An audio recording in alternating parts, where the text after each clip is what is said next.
Être humble et se faire accompagner. Se faire accompagner comme nous, on s'est fait accompagner par l'ANACT, c'est quand même quelque chose qui nous a permis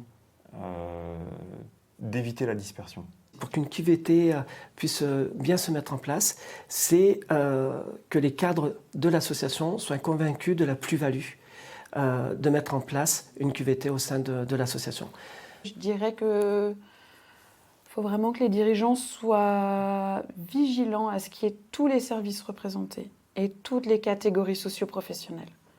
Parce que c'est ça qui fait la valeur d'un groupe, je trouve, c'est quand il y a vraiment tous les points de vue et qu'on vit des choses différentes au quotidien. On a des points de vue différents, on a des expériences différentes et ça fait la richesse de ce groupe, en fait.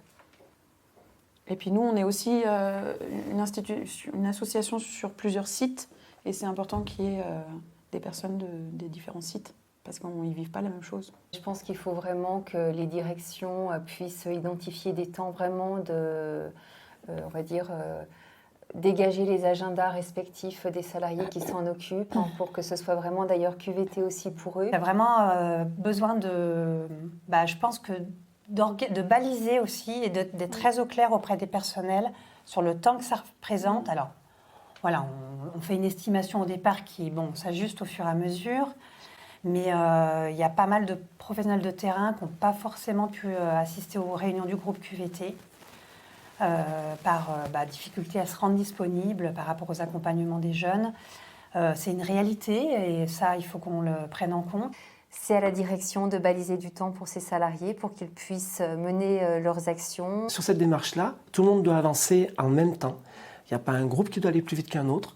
Je crois qu'il faut savoir attendre, il faut prendre du temps et il faut accompagner les professionnels dans cette démarche-là et leur dire que ce n'est pas quelque chose en plus, c'est quelque chose qui s'intègre dans sa pratique. De ne pas trop s'éparpiller, d'avoir des objectifs clairs, parce que c'est bien de mobiliser plusieurs personnes qui soient à l'aise, mais voilà, on peut avoir énormément d'idées qui viennent et donc essayer de privilégier les objectifs définis en amont pour pouvoir arriver à quelque chose de concret à la fin. Je pense qu'il faut tout d'abord se fixer des objectifs et des actions qui sont concrètes et mesurables. Parce qu'après, si c'est pas concret, ça va démotiver et on n'aura plus l'envie. Et donc, il faut avoir des objectifs concrets et mesurables. Avoir des objectifs finalement très concrets qui nous amènent à quelque chose. Parce que le but, c'était bien d'accoucher de quelque chose à la fin pour répondre à nos problématiques. Justement, avoir un objectif qui est atteint, ça permet de vouloir continuer cette démarche. Sachant que justement, ce qui nous permet aussi d'accoucher ça, c'est d'avoir des objectifs précis et d'avoir notamment un objectif sur une année. Nous, ça a vraiment permis d'arriver à un niveau et d'avoir justement un copil et des instances. Tout était vraiment bien articulé pour arriver à cet objectif annuel. Le plus dur, je pense, c'est de faire le premier pas, de faire tout le travail de planification, de réunion, de définition des objectifs.